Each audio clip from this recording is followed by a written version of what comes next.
एक छोटे से गांव में कुमार सोहन रहता था। वो मिट्टी के बर्तन व खिलौने बनाया करता था और उसे शहर जाकर बेचा करता था। कभी कभी उसके 2-4 खिलौने बिकते तो कभी वो भी नहीं, जैसे तैसे उसका गुजारा चल रहा था। एक दिन उसकी बीबी शीला बोली, सुनो जी, क्यों न शहर जाकर कोई नौकरी ही कर लो।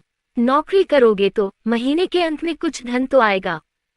बीवी की बात सुन अब सोहन को भी ऐसा ही लगने लगा था, पर उसको मिट्टी के खिलौने बनाने का बहुत शौक था, लेकिन हालात से मजबूर था।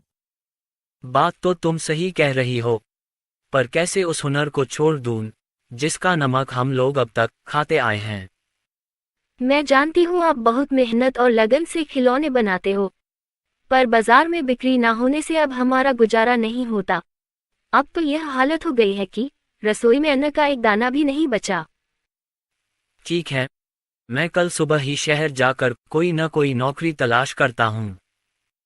अगले दिन वो शहर के लिए रवाना हो गया और एक व्यापारी के पास वह नौकरी करने लगा। सोहन वहां नौकरी करता तो जरूर था, पर उसका मन अभी भी अपने चाक और मिट्टी के खिलौनों में ही रहता था। समय बीतता गया। एक दिन शहर में जहां वह काम करता था, उस मालिक के घर पर उसके बेटे निखिल का जन्मदिन था। सब महंगे महंगे तोहफे लेकर आए। सोहन ने सोचा, क्यों ना मैं मिट्टी का खिलौना बनाऊं और बच्चे के लिए लेकर जाऊं, वैसे भी हम गरीबों का तोहफा कौन देखता है। यह सोचकर वह मिट्टी का खिलौना बनाया और बनाकर जन्मदिन पर ले गया। जब दावत खत्म हुई तो निखिल की नजर उस मिट्टी के खिलौने पर पड़ी। उसे वो हाथ में उठा लिया और खुश होकर और भी बच्चों को दिखाने लगा। खिलौना सभी बच्चों को बहुत पसंद आया और जिद करने लगे कि उनको भी वैसा ही खिलौना चाहिए। यह सब देख सभी मेहमान एक दूसरे की तरफ देखने लगे और एक ही बात पूछने लगे, अरे वाह, इतना शानदार तोहफा कौन लाया है? इतना महंगा तोहफा ये किसने लाया होगा? ये खिलौना तो शायद आपका नौकर सोहन लाया है। इतना सुनते ही सब हैरान हो गए। सभी एक दूसरे का चेहरा देखने लगे। तभी मालिक बोला, सोहन सोहन तो बहुत गरीब है, इतना महंगा खिलौना कहाँ से ला सकता है? हाँ, मैंने देखा है, ये खिलौना सोहन ही लाया है। ठीक है, सोहन को बुलाओ, उससे पूछो कि ये खिलौना वह कहाँ से खरीदा है। वहाँ सोहन आता है और सब उसी के तरफ देखते हैं। वह माहौल देखकर हैरान हो जाता है। मुझसे क्या गलती हुई, सब मुझे ही घूर रहे हैं। शायद मेरा खिलौना निखिल को पसंद नहीं आया होगा और बच्चों के सामने वो अपमानित होगा। कोई बात नहीं, मैं माफी मांग लूंगा। मालिक, क्या आपने मुझे बुलाया? हाँ सोहन, क्या यह खिलौना तुमने दिया है? हाँ मालिक। तुम यह खिलौना कहाँ से लेकर आए हो और इतना महंगा तोहफा तुम लाए कैसे?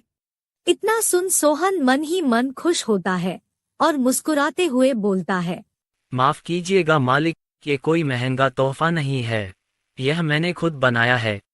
गांव में यही खिलौना बनाकर मैं अपने परिवार का गुजारा करता था, लेकिन इससे अब घर नहीं चलता, इसलिए आपके यहाँ नौकरी करने आया हूँ। अरे वाह, तुम क्या अभी है खिलौना बना सकते हो? और सभी बच्चे को तुम्हारा खिलौना बहुत पसंद आया है, इन्हें भी ऐसा ही खिलौना चाहिए। सोहन खुश होकर बोला, हाँ मालिक, बिल्कुल बना सकता हूँ। जब कल मैं आऊँगा तो खिलौना बनाकर लेते आऊँगा।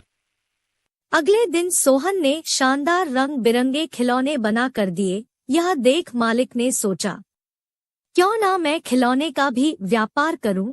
वह अपने बीवी से बोला, सुनीता, सोहन खिलौना बहुत अच्छा बनाता है, उसे खिलौना बनवाकर शहर में उसका भी व्यापार कर लें। उसे सोहन को उसके मनपसंद का काम भी मिल जाएगा और उससे अच्छी तनख्वाह भी मिल जाएगी, साथ ही साथ एक मोटी रकम हम भी कमा लेंगे। ये तो अच्छा विचार है जी। यह सोच मालिक ने सोहन को खिलौना बनाने के काम पर लगा दिया और बदले में हर महीने अच्छी खासी तनख्वाह देने लगा और रहने को घर भी दिया। यह सब पाकर सोहन और उसका परिवार बहुत खुश हो गया और सोहन को उसके मनपसंद का काम भी मिल गया। दोनों हंसी खुशी रहने लगे।